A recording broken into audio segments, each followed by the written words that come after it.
precio, plaza y promoción. ¿Ok? Luego habíamos hablado largo y tendido con respecto a las necesidades. ¿Se acuerdan? Y había un concepto clave que lo habíamos discutido, que espero que haya quedado claro, si no, para recordarlo aquí. ¿Se crean necesidades? Se crean los deseos. ¿Perdón? Se analizan los deseos. Ajá. Ahí salió un nuevo término, se crean los deseos. ¿Estamos todos claros con respecto a eso? Si no está claro, por favor, preferible es perder 5 o 10 minutos en tratar de recordar para aclararlo que simplemente dejarlo decir. O sea, yo por lo menos enseño marketing, no enseño religión, entonces esto no es dogma. Entonces no es créanme porque sí, sino de alguna manera hay que tratar de que ustedes asimilen esa creencia. Para todos está claro que las necesidades no se pueden crear. Si alguien no lo tiene claro, por favor, que me levante la mano y lo discutimos, no hay ningún problema. ¿Cómo interpreto el silencio? ¿Que sí o que sí que no? Parece que está claro, ¿ok? Entonces, las necesidades no las podemos crear, pero sí podemos crear los deseos, ¿no es cierto? Entonces, creo que por sentido común viene la pregunta, ¿no es cierto? ¿Cuál es la diferencia entre un deseo y una necesidad? El deseo es una manifestación. Ajá. O sea, es la tangibilización, ¿cierto? Porque el hambre la puedo satisfacer de distintas maneras.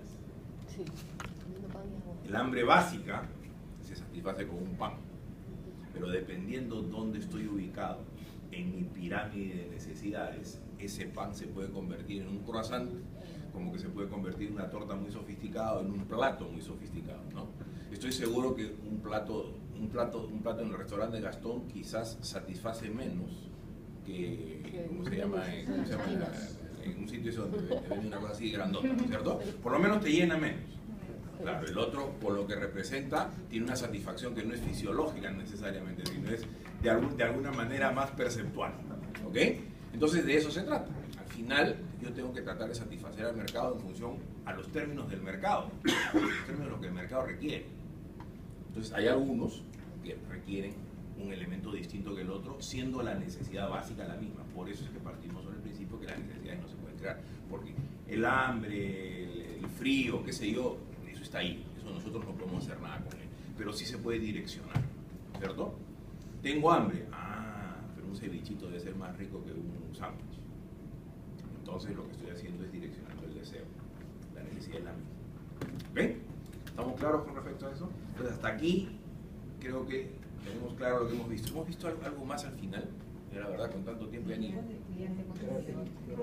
las características del, ¿cómo se llama? Del cliente, ¿cierto?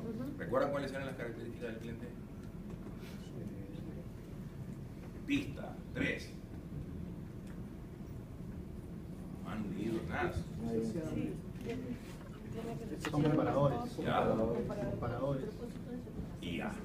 O sea, somos todos por esencia comparadores.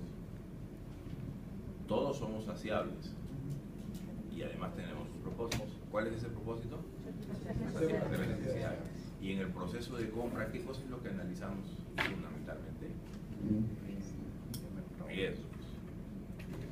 ¿Qué tipo de riesgos analizamos?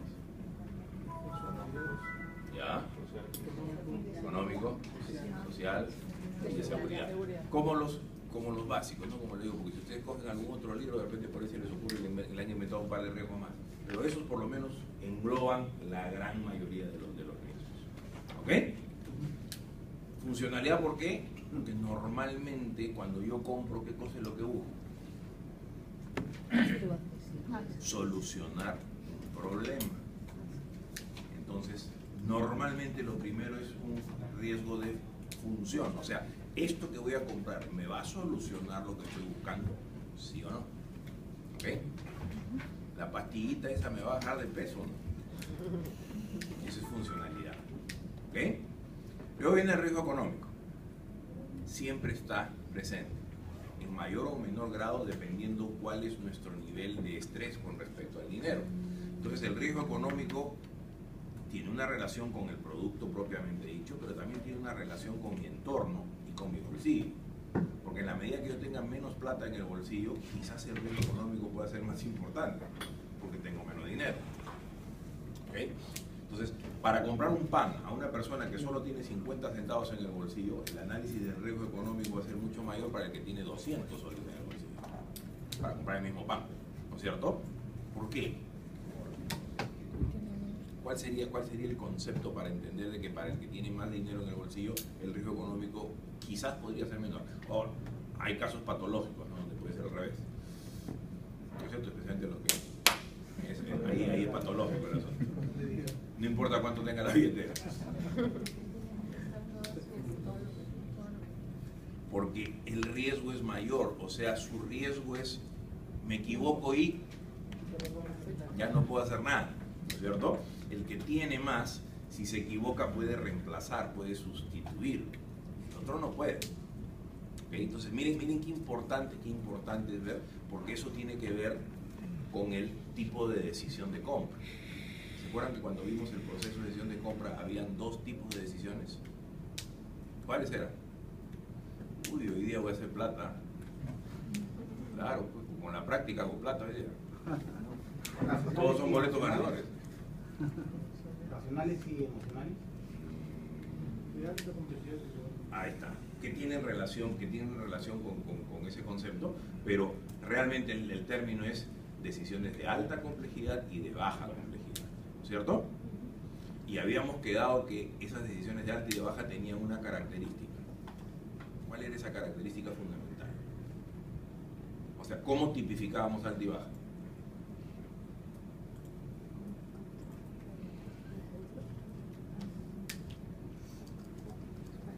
¿Qué voy a comprar? Decisión de compra, ¿qué voy a comprar? Yo sé, pero había un elemento que habíamos conversado, que además tenía que ver con un concepto de la economía, que eran las curvas de indiferencia. A ustedes les quedó solamente la parte de la indiferencia, se olvidaron de la curva. Fue indiferente el asunto.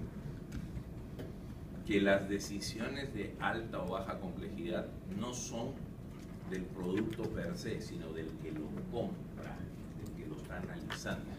¿Se acuerdan que hablábamos que un Ferrari puede ser para nosotros no de alta, sino de estratosfera, y de repente ese mismo Ferrari para un sheik puede ser casi como de baja, dramatizando el ejemplo? ¿Por qué? Porque definitivamente su ingreso discrecional disponible es mucho mayor que el nuestro. Exactamente el mismo ejemplo del pan. ¿Okay? Para el patita que tiene 50 centavos, podría llegar a ser una decisión de alta complejidad comprar el pan. Para una persona común y corriente, quizás comprar el pan no es de alta complejidad, sino es de baja complejidad, porque además es comprar rutinaria, qué sé yo, cuesta poco y todo lo demás. Entonces, las decisiones, el tipo de decisión está en función al que va a tomar la decisión y no del producto propiamente dicho. ¿Hay una correlación? Sí lo hay. O sea, está claro que en nuestro mercado comprar un auto es una decisión de alta complejidad. No es lo mismo comprar un carro que comprar un chicle. ¿Estamos de acuerdo?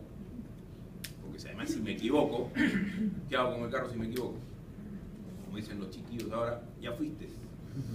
Porque no hay nada que hacer, ¿no? Si me equivoco con el chicle, lo boto, saco, lo escupo ahí en una esquina y no pasó nada. ¿Ok? Entonces tiene la diferencia. ¿Recuerdan cuál es el proceso de decisión de compra? Conocer la necesidad primero. Ya. O sea, hay una necesidad. Después,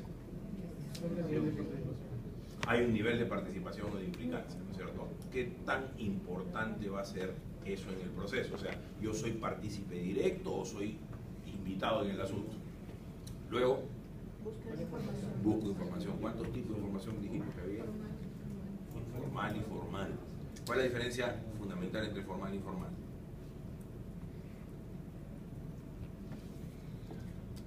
Habían dos elementos de diferencia. O sea, diríamos, es la información oficial, ¿no es cierto? Y además tiene otra característica, que está estructurada normalmente.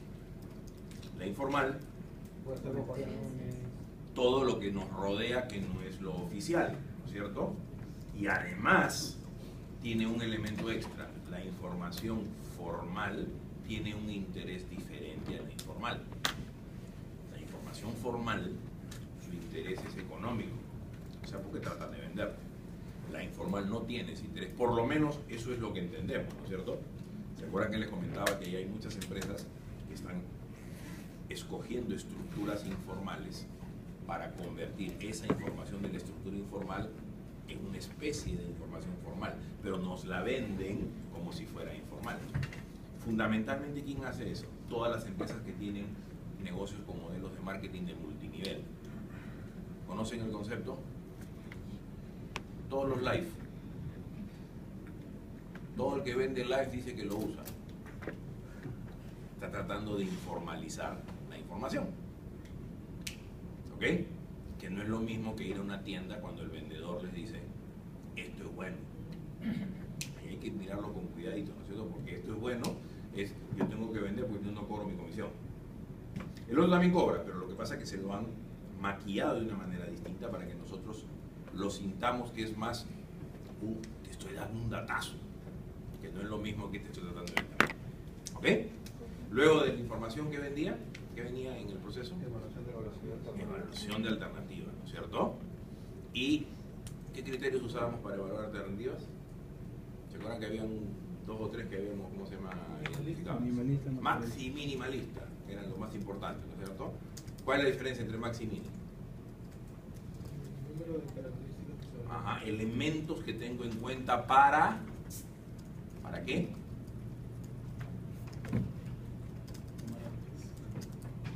Para comparar. Entonces ya estamos regresando a la otra característica. ¿Se acuerdan? La característica de los comparadores.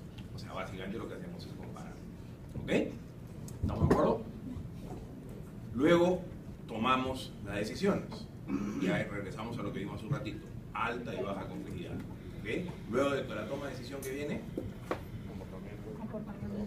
primero compramos, pues, no se olvide. Compramos y usamos. O consumimos. Y después viene la post-compra. ¿Qué cosas puede suceder en la post-compra? Ajá. O me gusta o no me gusta, ¿no es cierto? Si me gusta, ¿qué sucede? Lo vuelvo a comprar. ¿Ah? Lo vuelvo a comprar. Ya, ¿cómo se llama ese marketing? El comportamiento del consumidor tiene un nombre.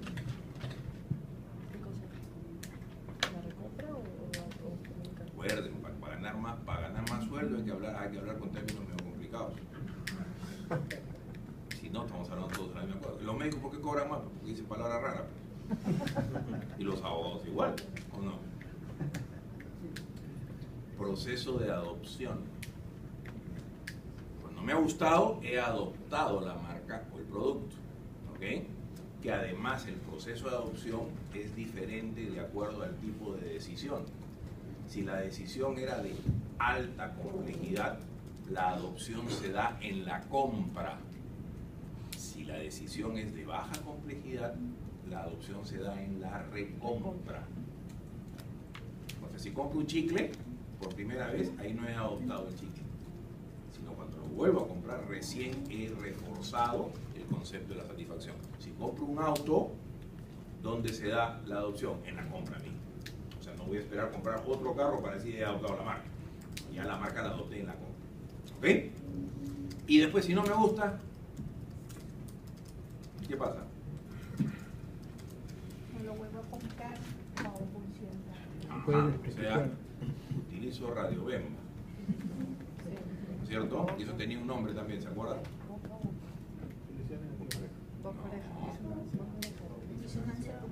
Disonancia cognitiva. No, boca a boca hacemos otra cosa. ¿Ok? ¿Estamos? Y por último, habíamos visto los famosos roles. ¿Cuáles eran los roles?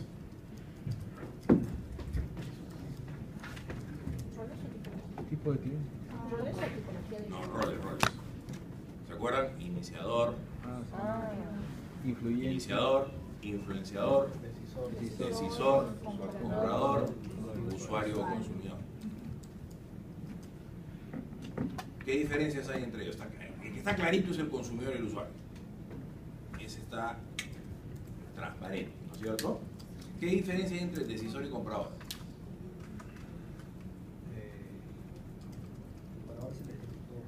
Ya. El decisor es el que define Ajá. qué marca. O sea, no necesariamente es la misma persona. ¿Ok? No necesariamente. ¿Estamos de acuerdo? Y entre influenciador e iniciador.